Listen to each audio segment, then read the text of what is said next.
Hear your voice.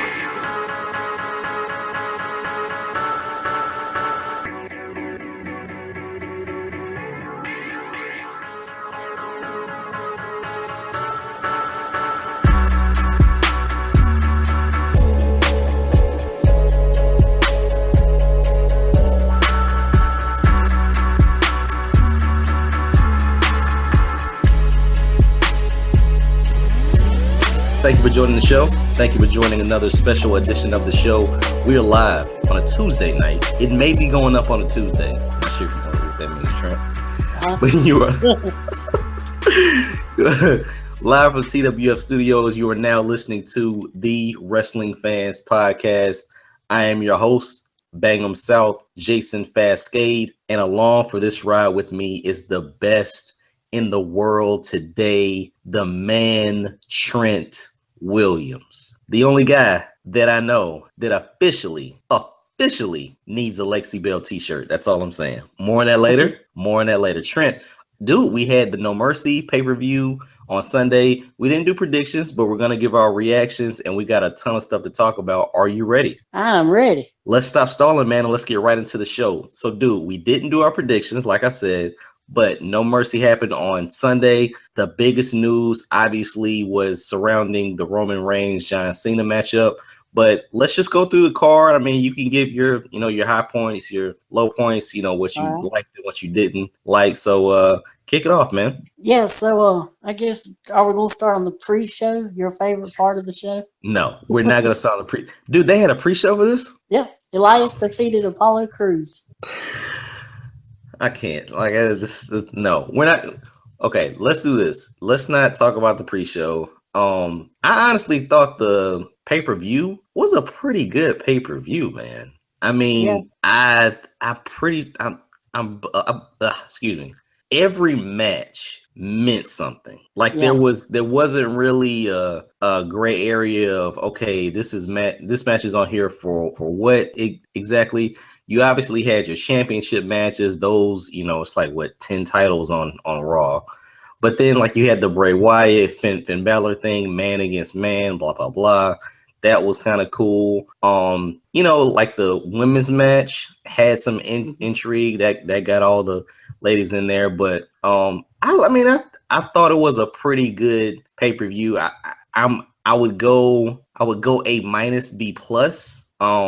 But for a buffer pay-per-view, for a pay-per-view that saw John Cena, I guess pay his respects in the ring and, do one final send-off, it was a good pay-per-view, man. Yeah, his one final send-off until WrestleMania season.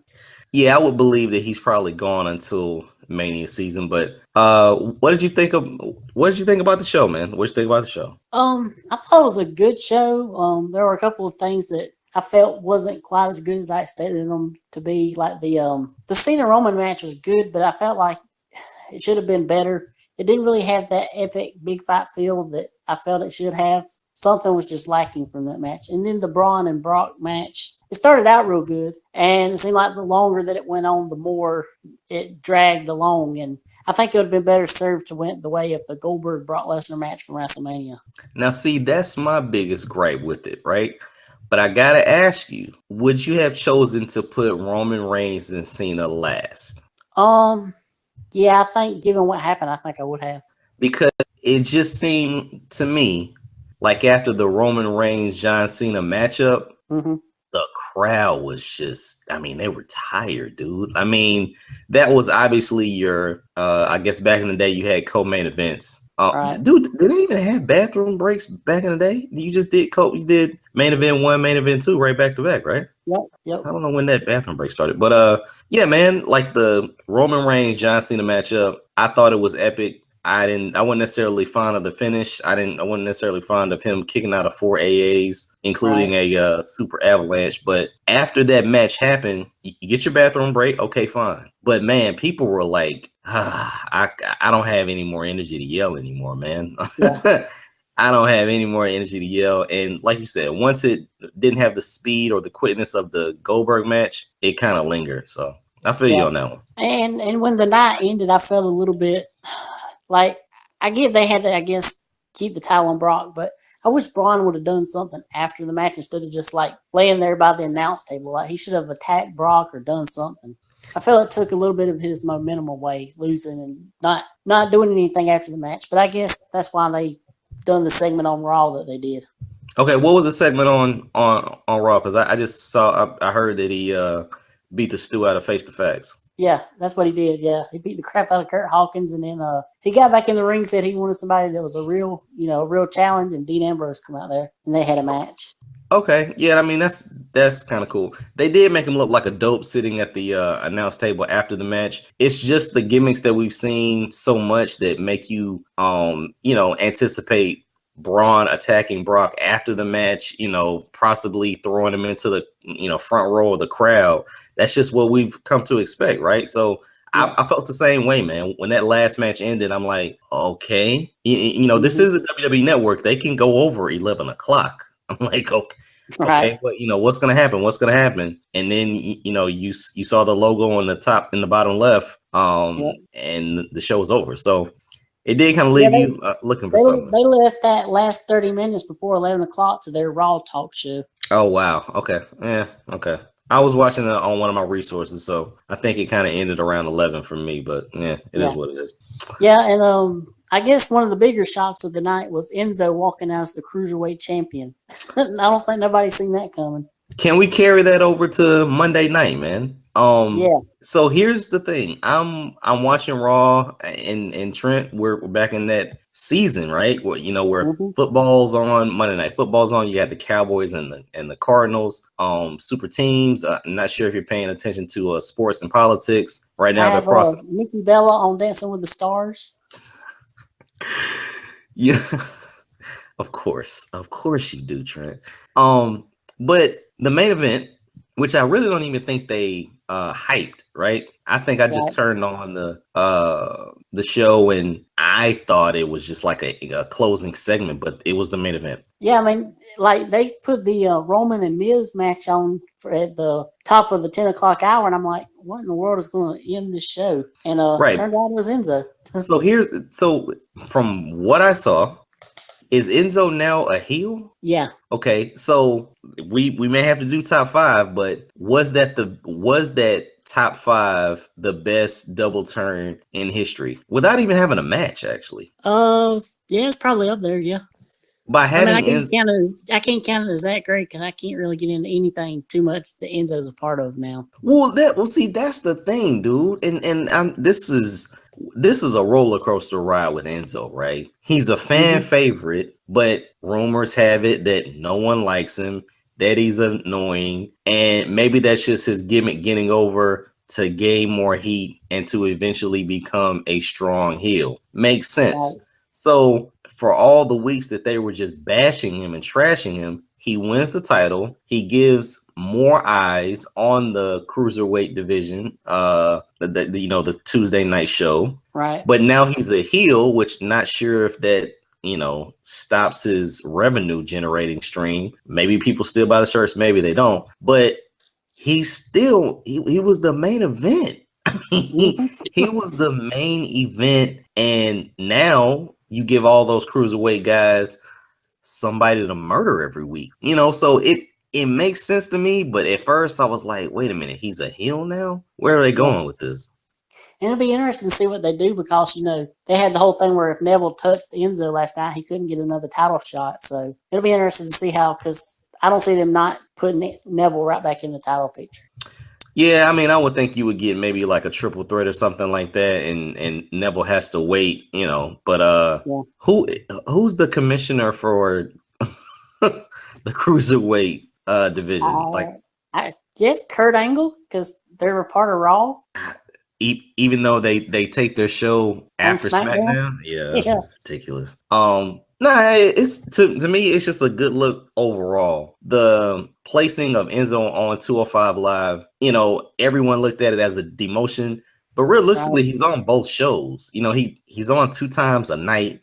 He's a great talker, and I guess you're gonna love to hate him now, but hopefully he can elevate that division, man, just to give people different views instead of Neville reigning over everyone. Yeah. And they taped a thing after the show on Raw where Braun come down and beat the crap out of Enzo, and then the Cruiserweights got in the ring and they beat the crap out of Enzo. See, I really thought that was going to happen, right? Like, I thought everyone was going to get their finisher in on Enzo, and like, I'm still thinking that sooner or later he's going to get stretchered out, or he's going to get put in a dumpster and they spray paint OVW on it or something like that. Yeah.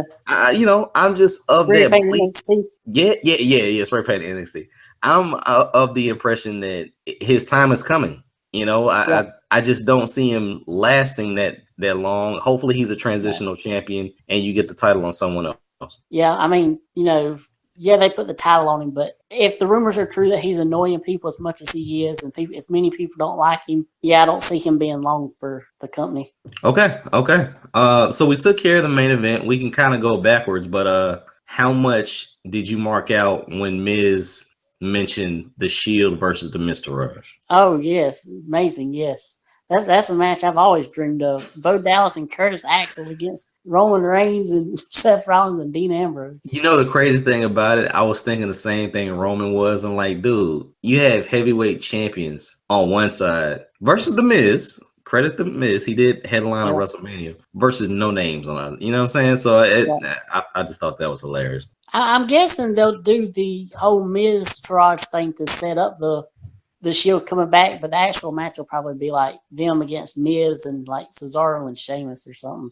Speaking of Cesaro, wow. Did you see when he busted his whole mouth up? Yeah. And I was reading that he didn't lose his teeth. They got jammed inside his gums, so he's gonna get surgery on them. Yes. That sounds like kind of like when Mick Foley when he was in the Hell in a Cell, they kind of get jabbed up into his gums too, or his lip or something. Yeah. Not sure how Cesaro would I wouldn't want to go in face first into the post, and that you're doing it. Just I don't know how that even happened. Like you usually see teeth being flown out when someone inadvertently connects with a kick or a punch. Cesaro did it to himself. Right. Come on, and man. It's amazing that this is the first time that's ever happened, because Sergeant Slaughter and even Miyagi used to take that bump where when you would send them into the corner, they wouldn't hit the turnbuckle. They'd jump over and hit face first on the post. So it's amazing that hasn't happened before now. Yeah, but it was gruesome when it did happen, man. I mean, and just that visual of him. Sorry, I thought I heard him. Just that visual of him smiling and blood just going everywhere. So that was crazy. Yeah, I'm guessing the Hardy Boys, they must have talked to Ambrose and Rollins and told them to get revenge for knocking Jeff's teeth out a couple of months ago. How did you like that tag team matchup, though? Even though Seth and Dean aren't necessarily a great tag team. You talking about the one from No Mercy? Yeah. Yeah. I had it as my match of the night. Okay. Yeah. I mean, that could easily be match of the. Wow, it's match of the night over Cena and Roman. That's that's terrible. I really thought the Cena Roman matchup at the end just turned into a spot fest, but maybe that's just me. So. I mean, when you have those matches where, they're kicking out of finishers and they're reversing finishers and stuff, if you don't have people in there that can make that more creative, it's not going to be that good of a thing to watch. Like AJ, at least he can make it more creative to do that stuff. He found different ways to put moves on and get out of moves and stuff. But you're not really going to get that as much with Roman. I mean, they went through a table. You had 4 AAs, including the Avalanche. You had the you can't see me punch, dodge, and then connect. Like I said, I thought the ending was trash. But maybe that's what was missing, man. Maybe there was just that point where you needed to see a little bit more out of Roman to finally finish Cena off. But it's interesting that both of the main events on that show had like a quick all of a sudden ending where you didn't see it coming really. Yeah, the Brock and Braun match, I don't want to say that was a cluster, but I don't think it was put together well. And I'm not starting room. Yeah, I'm going to start a rumor. Maybe this was another one of those situations where Braun and Brock never got quite in sync with what they were going to do with their match. Braun didn't want, Brock didn't want to do what Braun wanted, blah, blah, blah. We can go on and on and about that, but the Beast is looking less and less like the Beast, and he's looking like he's squeaking out victories, and they come out of nowhere, and it's just like, okay, whatever, dude. Yep. So it'll be interesting to see who comes out of nowhere at WrestleMania and gets the win there. Yeah. Where do you think this is leading for Cena at Mania? Well, we talked about it before, right? He's gonna be gone for a couple months, maybe more than a couple months. Already he's got like 5 movies he's working on, or that he's up to be in, or something like that. If he's not in a movie, he's promoting a movie, right? Right. You got Stepdads 2, you got the Transformers movie. Yeah, he's in another one, or he's in another one. I know he's in like a couple of like comedies, like other than Stepdads 2. So we'll see. Now, obviously, Royal Rumble, he could just show up, be number 30. Yeah, he just show up and win it. We're definitely gonna get a Roman Cena too. Yeah. And it would probably have to come at Royal Rumble. Maybe it would have to come at WrestleMania again. And this time, it ends the show. Either way, it's gonna have Roman in it. Yeah. I mean, that's the franchise. You can get the current franchise versus the legacy franchise. So, and maybe Roman is the champion by then. Yeah, we'll see. Yep, we'll see. One match I enjoyed at No Mercy was the women's match. I thought it was really good. All 5 girls looked really strong in it. Usually when you have a match like that, there's one person that kind of feels left out, but I feel like all 5 girls got their time to shine in that match. Okay, now help me out with this. Did the Oscar promo for her appearing at TLC happen before that match or after? Before. It happened on the pre-show. Well, okay, good and well I didn't watch the pre-show. That's the first time they showed it, and it actually said TLC. Okay. Once that happened, I knew Alexa was going to win. But yeah, man, everyone looked pretty good. Everyone did their thing, so that was kind of cool. And no one booed Bailey, and it just worked. Yep. And then we had the Mickie James and Alexa Bliss promo from Raw, which was really good. Okay, I got to go back and watch that. But what happened? So on the Raw Talk show, they had Alexa on there, and she was talking about how she is, she went through 4 girls, and then Renee brings up Mickie. She hadn't beat Mickie. She's like, yeah, but Mickie, she's old. I wouldn't want her to go up. Wow. And that was basically the whole thing on Monday. Mickie was trying to get her to say what she had said on Raw Talk, and Alexa kept scooting around it, and she was like, look, I revolutionized this women's industry when you were still in a training bra. Wow. And Alexa looks down and she says, furthermore, it looks like that training bra was working out for you. And Alexa gets these big old eyes. It was funny. Yeah, that was pretty good. Wow. You wouldn't want her to break a hip. Jeez. That is tough. Yeah, so her and Daniel Brooke were the only ladies that weren't in that match, right? Right. Okay, cool. Yep. Speaking of ladies that looks like they might be trying to make a comeback, look like they were training again, Kaitlyn. I seen a picture where Kaitlyn's working somewhere. Let's stop this. When do you not take a moment out of your day to see and check up on what Kaitlyn's doing? That's the real question. Well, it's the moments I don't look at what Kaitlyn's doing. It's the moments when I'm looking to see what Alexa or Mickie or Lexi Gray or Lexi. There we go. Okay, welcome to the show. Welcome to the show. Glad you actually came inside the club. Here's your champagne. So what is she doing? I mean, is she actually seriously thinking about coming back to WWE or what's she doing? She wasn't training at the Performance Center. I can't remember where it says she was training at, but I mean, for her to actually be training, I mean, she must want to come back in some capacity, I would think. Okay. Trent, do you think she was pretty good? I mean, we had that Divas era, and then get my honest opinion. I'm gonna be biased for her. But see, that's the thing, right? You have Mickie, who was a strong performer because she was in the mold of the Lita and the Trishas. But then you get the Laylas and Michelle McCool and Candice Michelle's and stuff like that. And then you transfer over to but see, AJ, to me, AJ stood on her own. I don't really believe she had great matches against anyone. It was AJ. But then you go to the four horsewomen, right? Like you have that NXT crop of female talent where they were actually putting on very good matches. Even their subpar matches were better than the Divas era. So right. I don't know where she fits into that, man. Yeah, I mean she wasn't four horsewomen, good, but I think she stood out a little bit above some of her other ones that were around that 2012, 2013. She was better than Kelly, I feel, somewhat. Okay. I can see that. That'll definitely work for me. But I could just be looking at her through, rose-colored glasses or whatever that expression is.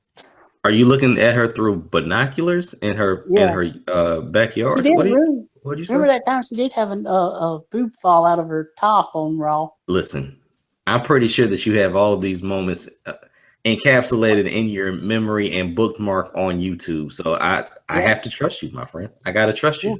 If Raw was still like TV 14, Alexa could have had a good comeback for that training bra smart remark to Mickie. She was like, at least she could have been like, because she's seen the first set of photos when Mickie was younger. Yeah. Have you seen them?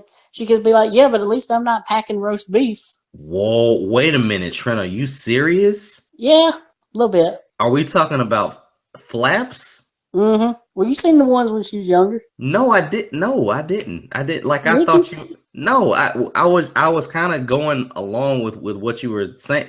I thought you were talking about maybe her as a younger female.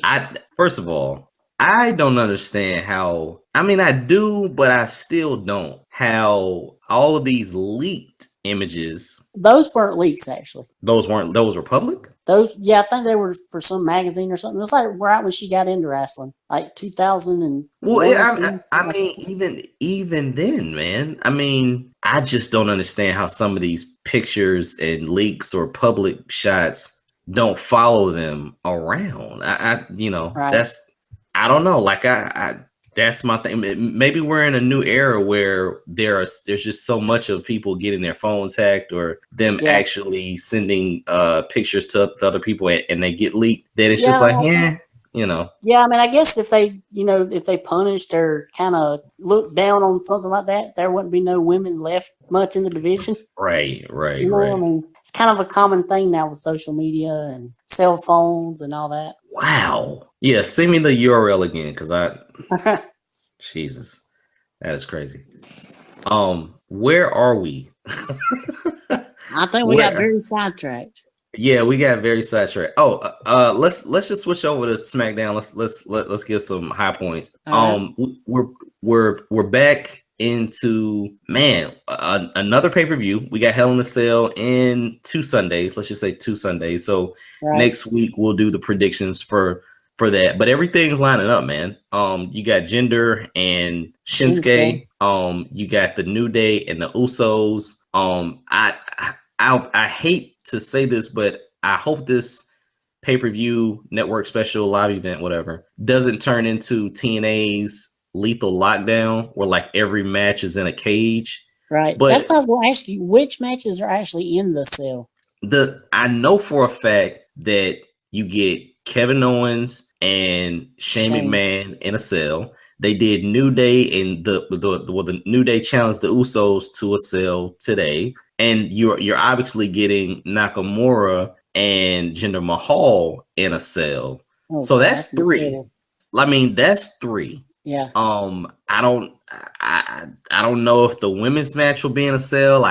No, dude. I think the women's match is in a cell. Oh goodness. Yeah, we're getting locked down. That sounds like. Yeah. So we may be getting TNA Lethal Lockdown, but for the matches so far. And not even the matches, but just the events that have happened on SmackDown last week and this week. I gotta bring up the fact that Jinder Mahal called Shinsuke Mr. Miyagi. Mm-hmm. Now he came out and said he came out and said that people took offense, whatever, blah blah. That's Vince. And we credit Vince with a lot of the negativity. But people also credit him with a lot of the positive things, right? I think it has to directly go to Vince, but it's what we were afraid of from the very beginning. So even if Vince didn't say Mr. Miyagi, somebody under him said that was okay, right? And there was no pushback whatsoever from that being said. So I think they actually had to send out like an apology or something. Right, they sent out an apology, and that was the thing, right? This happened on a Tuesday. The apology didn't come out until a Thursday, like late Thursday. So obviously, no one watched SmackDown. Let's be honest. And then everybody watched it on Hulu the next day and got upset, or something like that happened. But it didn't. It like there's no QA to say, hey guys, come on, like we don't need to do this. Yeah, we got Asuka coming in like six weeks. What are we gonna do when Asuka gets here? Like, is this gonna filter down to NXT and we're gonna be making fun of Hideo? Like, what are we doing with Kairi Sane if we're gonna call like what are we doing? Right. Other than you calling her an 80-year-old woman, but Kairi Sane is a 75-year-old woman. Sorry. She's 45. She weighs less than a quarter. not like 25 pounds. I'm talking about a quarter, like a coin. Yeah. She's old. And and the chick might be 25, but she looks like she gets cold in the house when the heat is on 85. That's all I'm saying. That's all I'm saying.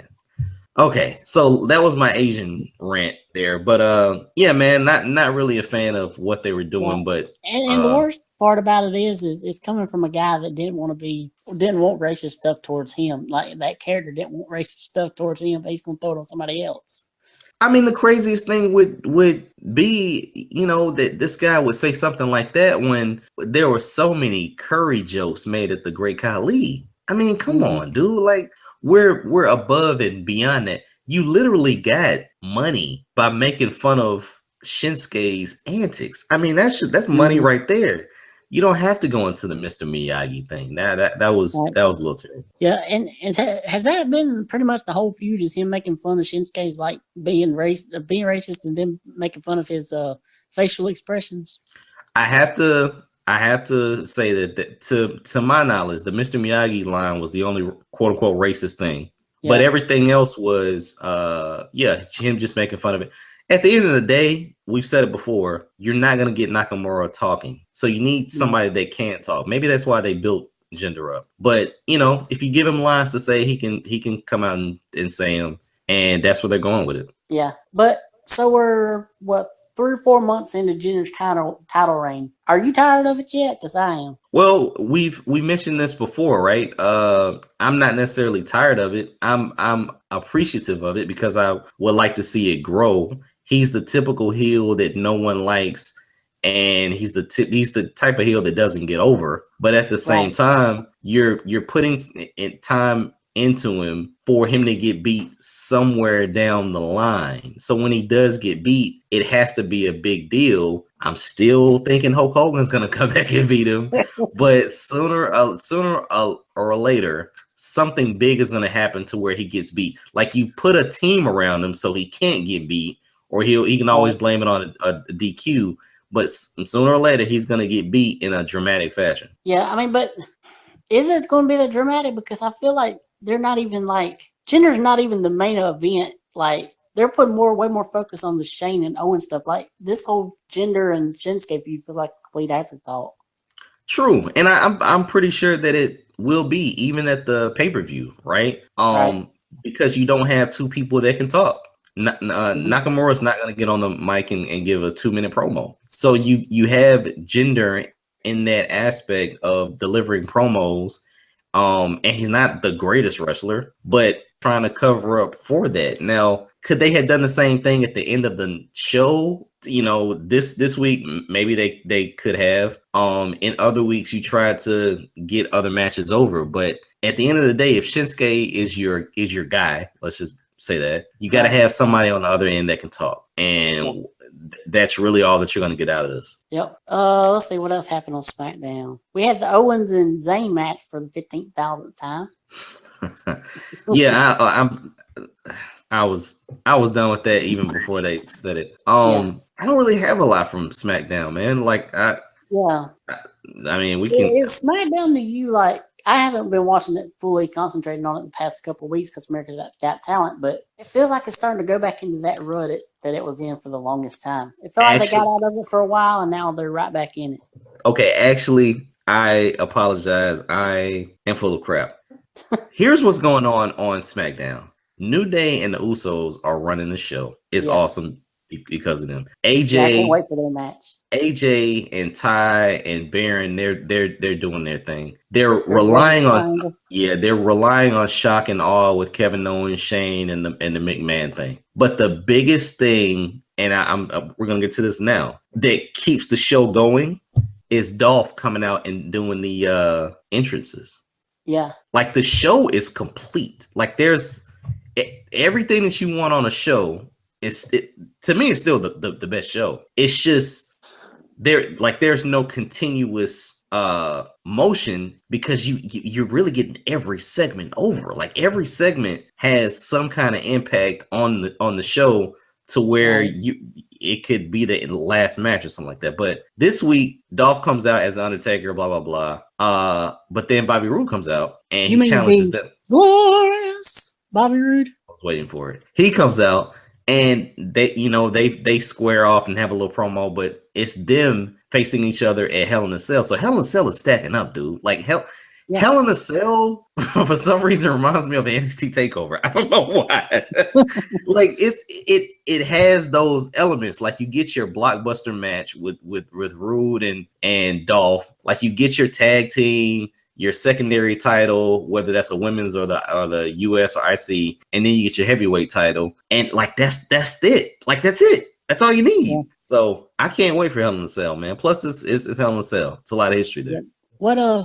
What you thinking of the women's division over on the Blue brand? I mean, obviously we knew sooner or later that the focus was going to go back on Charlotte. Not really a fan of it, but it's just something new. It's something to give the division a fresh start, and now we'll see where Charlotte and Natalya is going to go. Yeah, I mean, I know like Charlotte was even in like the title picture over on Raw, but it feels like Charlotte's been out of the spotlight forever. I mean, I know it's only been like a month or so, but I don't know. Without her there, it seems like the SmackDown women's division has been really a little bit flat to me.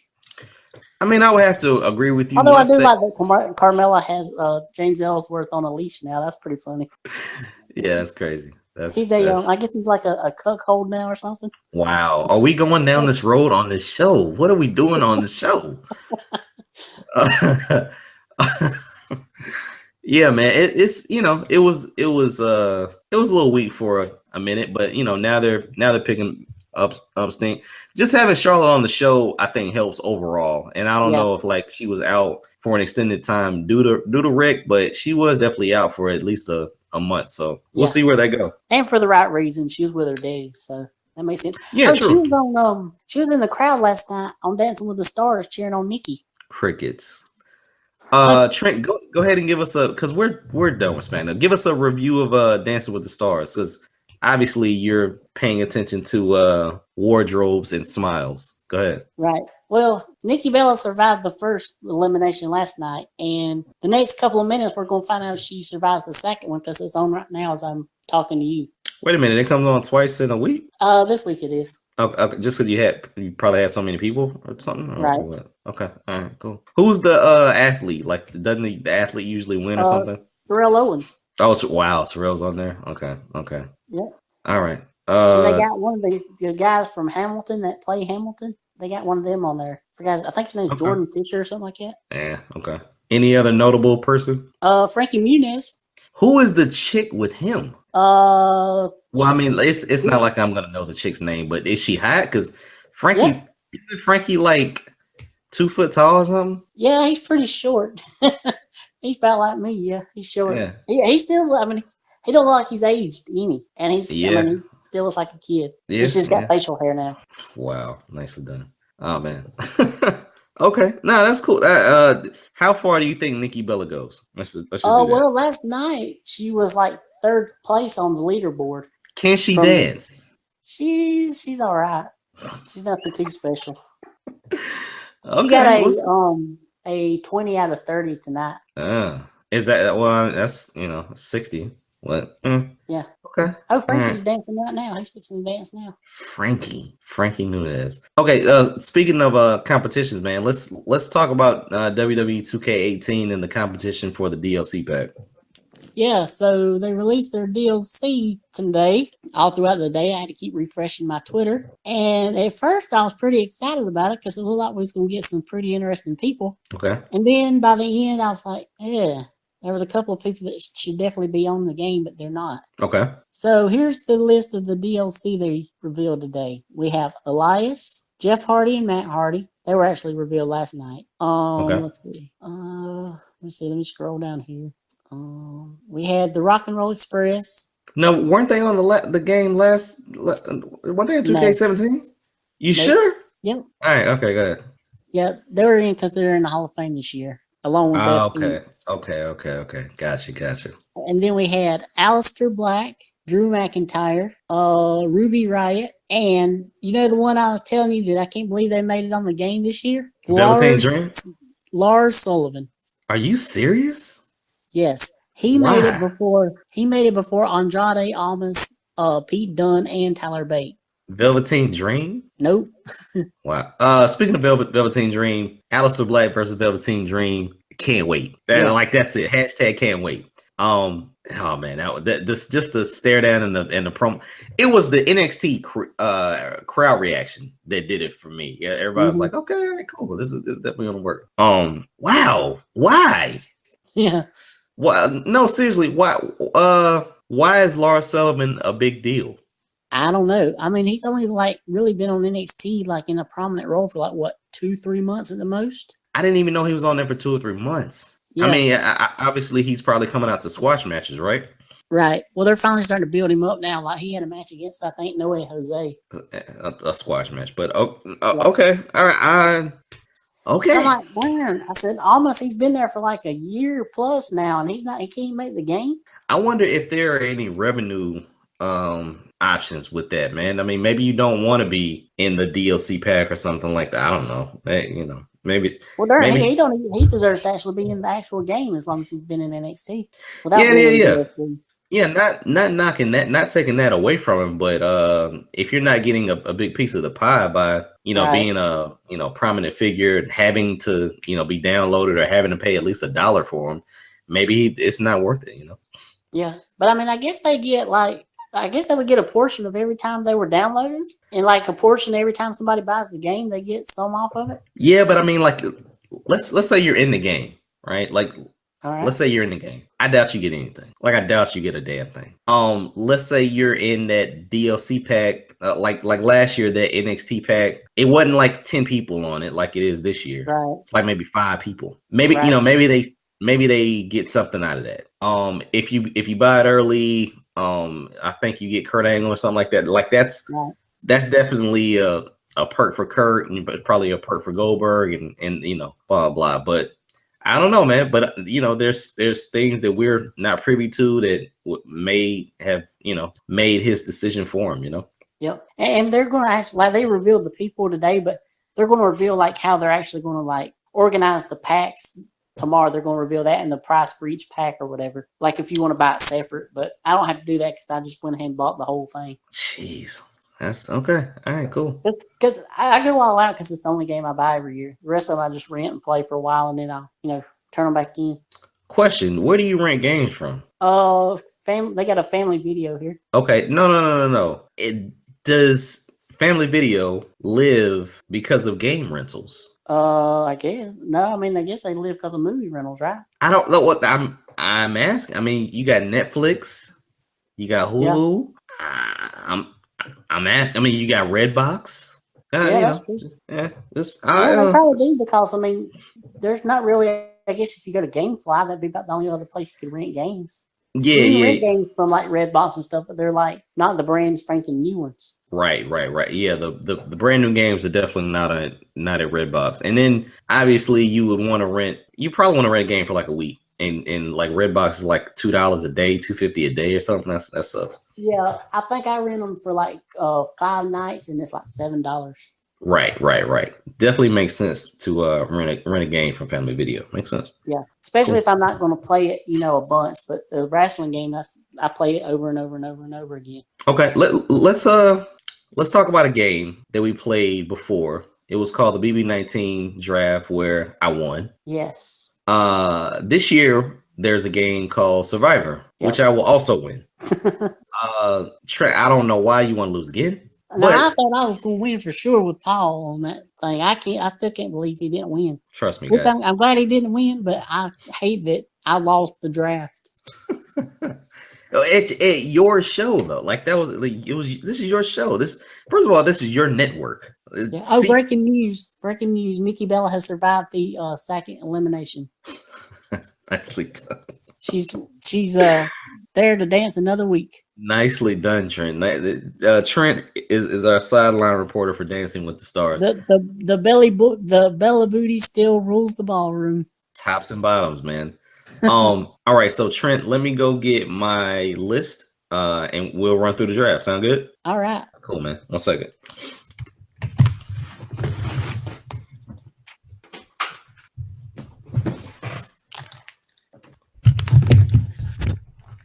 All right, I am back.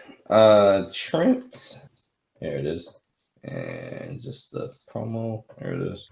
Okay. All right. How do you want to do this? You want to go first, or I'll let you go first since you won the Big Brother one. Okay. All right. My first pick.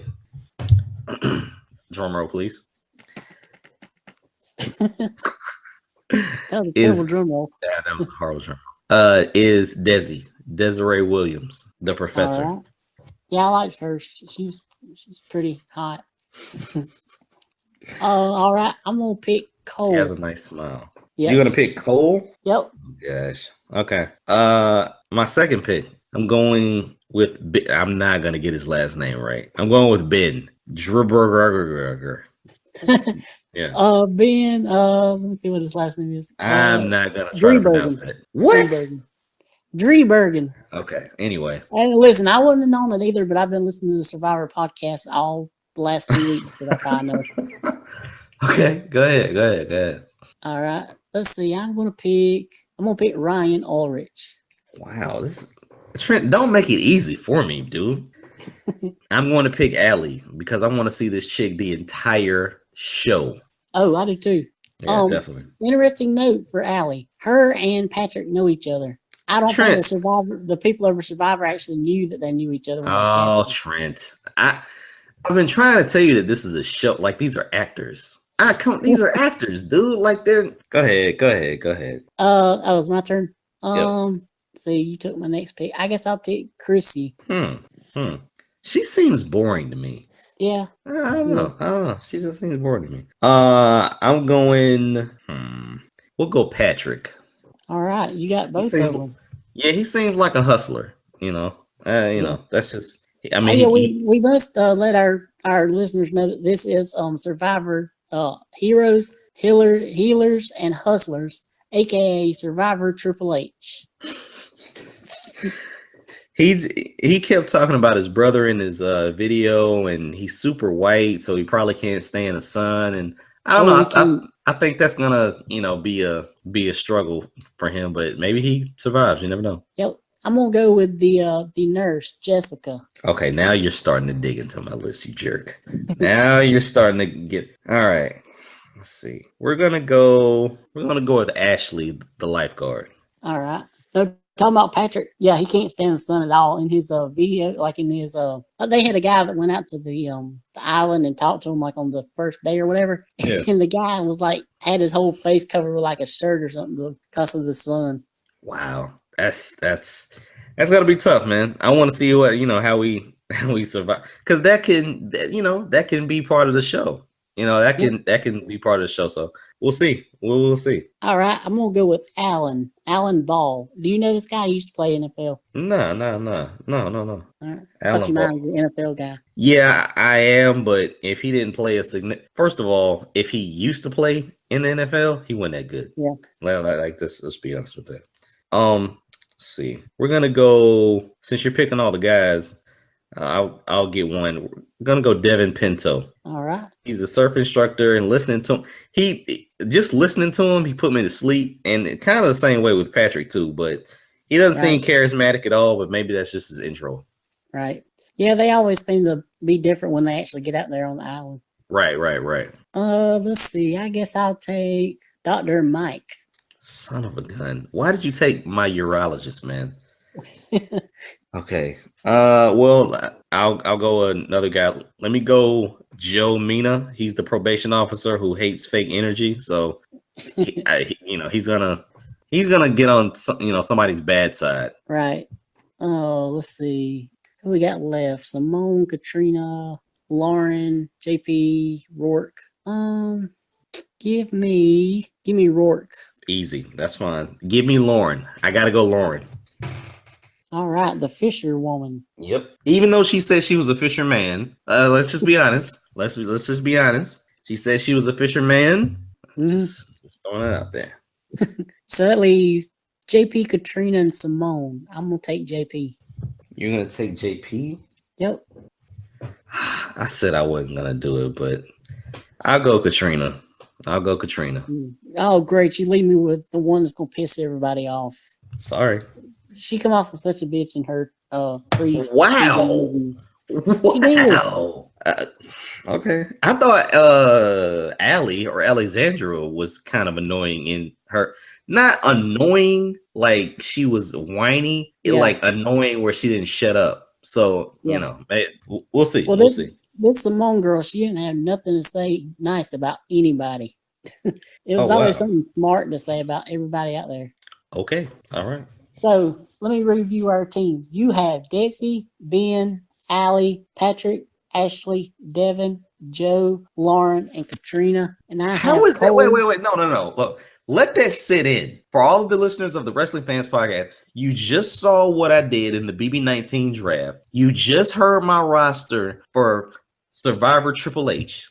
How am I going to lose? Well, you are, unless there's some kind of crazy ending like with Josh against Paul. Go ahead. And I had Cole, Ryan, Chrissy, Jessica, Alan, Dr. Mike, Rourke, JP, and Simone. It's going to be a good matchup, man. Now, Survivor comes on tomorrow night. And just one night a week? Yep. Is there a 24-hour viewing thing like Big Brother? No. Okay. So you have to wait until Thursday to see what happened. Yeah. Or Wednesday. Okay. Every Wednesday you see what happens. Oh my days are off. My bad. All right. So Wednesday, Wednesday 8:00. Yep. All right. 2-hour show, 1 hour show. 1 hour. All right. Every now and then they might have a 2 hour, but most of them are 1 hour. Okay. All right. So Except Wednesday, the finale, which is 3 hours. Yeah, I can imagine that's gonna get crazy. Wednesday at 8:00, Survivor Triple H comes on. There's no spoilers through Twitter or anything like that, right? You gotta watch the show. Right, you gotta watch it. Okay. All right, cool. Yep. Now it's time to play the game. The King of Kings. The Cerebral Assassin. Nicely done, man. Nicely done. Now Stephanie walks out there on the beach with a bikini. I might even be even more interested. You talking about Stephanie McMahon? Yeah. From our conversation earlier, you might want to see Stephanie McMahon naked with the pregnant belly. That's all I'm saying right now. No. That's all I'm saying. Trent, you are definitely a humanoid. So let's get into let's just pay our respects to the late Bobby Heenan, man. Yes. That was probably one of the more sadder passings in wrestling that we've had in quite a while. Unfortunately, I felt like it was only a matter of time because he had the throat cancer that he had been battling for quite a many years. I think I said on Twitter and stuff that there's some people in the wrestling business where being honored in the Hall of Fame is not even enough to award how much they meant to the business and how much they gave to the business. Like, they should come up with like a Bobby the Brain Heenan Lifetime Achievement Award for the Hall of Fame next year. Yeah, you're absolutely correct, man. Monday Night Raw wouldn't have any legs to stand on if it weren't for Gorilla Monsoon and Bobby the Brain Heenan. You know, in my opinion, all of the color guys, are just ripoffs of Bobby the Brain Heenan. Yep. Hulk Hogan wouldn't be Hulk Hogan without the brain. I mean, you wouldn't have all of these superstars that couldn't say one word without stumbling over their words. And to their credit, they had Bobby, right? I mean, You had guys that could talk, you had guys that could wrestle, but you always had Bobby Heenan by their side.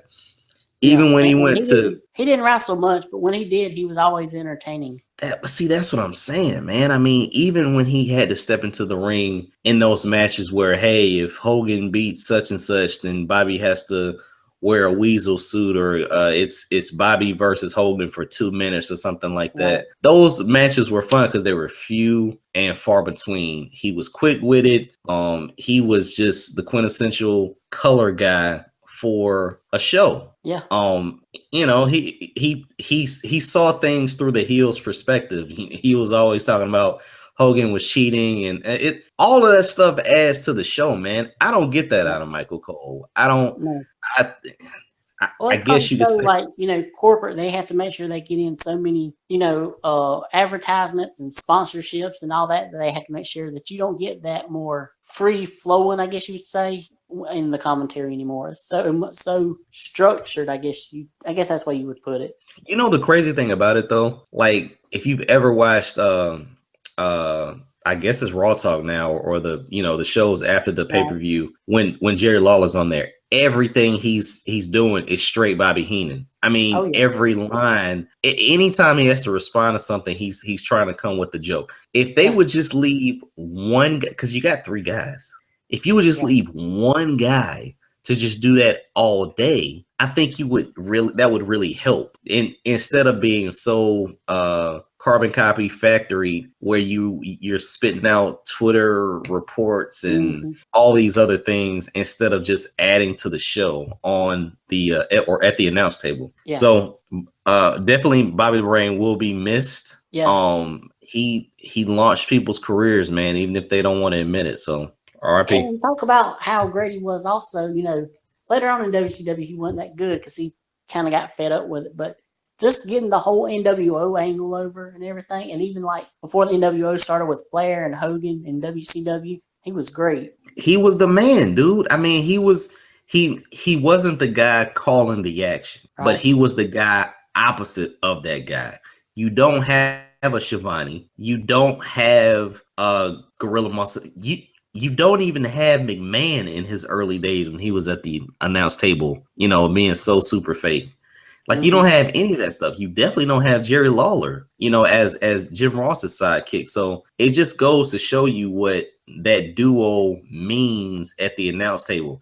Now you got 3 people.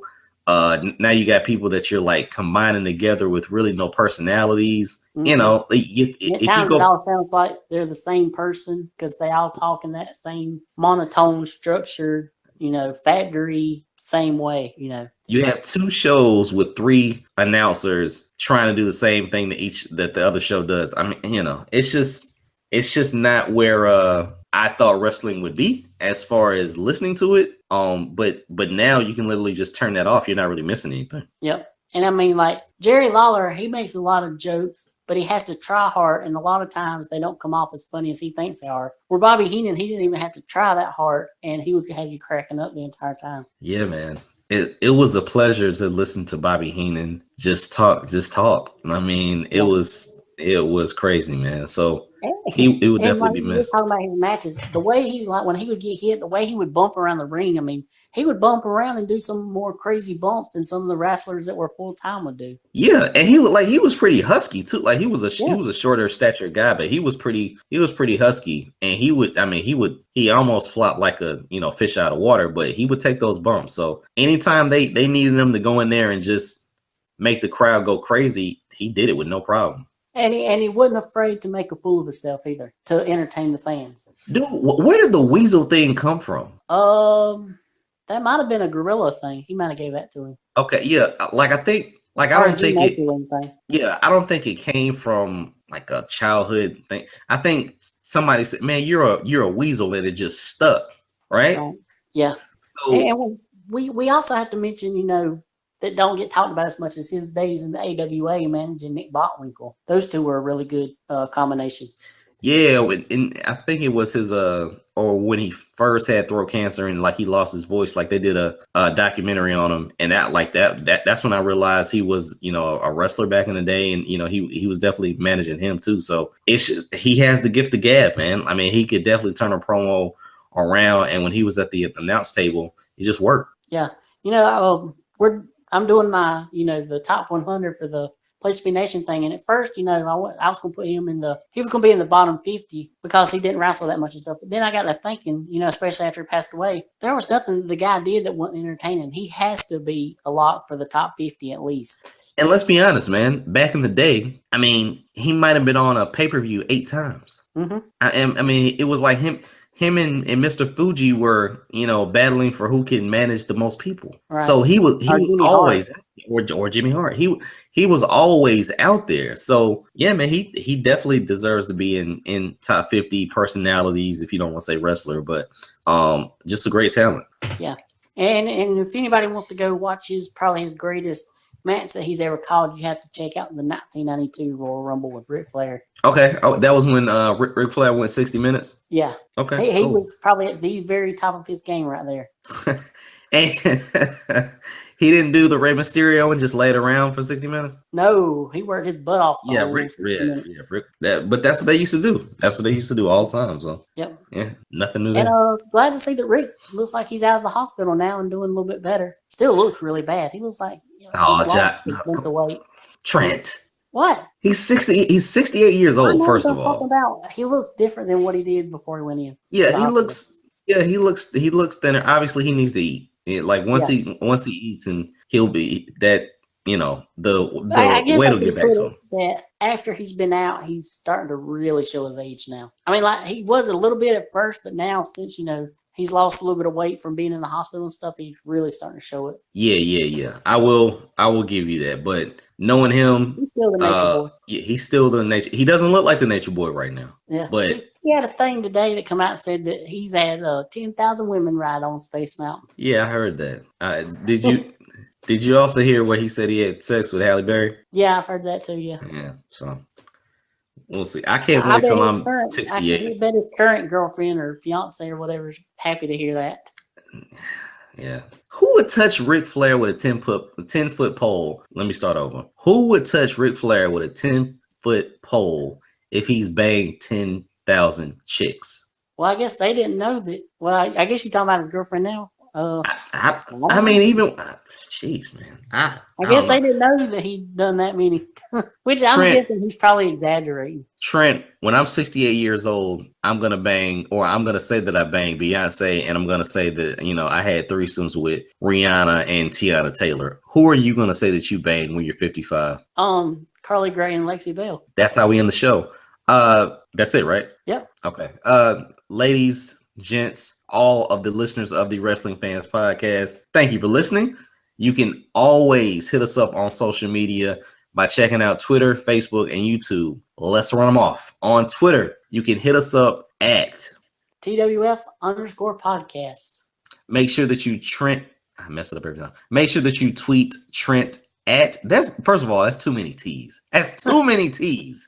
Make sure that you tweet Trent at NCW3589. And as always, make sure that you tweet me at Bangham South. That's BANGEMSOUTH.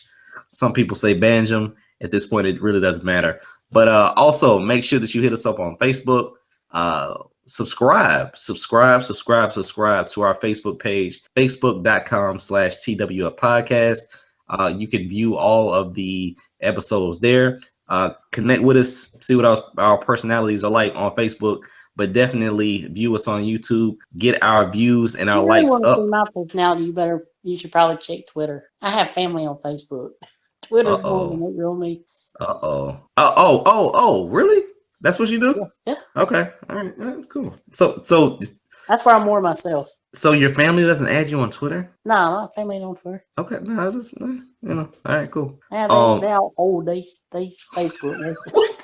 They're not with the new stuff. Why are you throwing them under the bus? What is that about? I'm just saying. What is that about, man? As always, check us out on YouTube. Our YouTube channel is The Wrestling Fan Podcast. And by the way, breaking news. The TWF app is under development right now. We will have all of our videos and our episodes and our comments and our hashtags and our connections on the TWF app coming soon. Trent. Yes. Your site. My thoughts on prowrestling.blogspot.com. I review No Mercy, and that's pretty much all I have right now.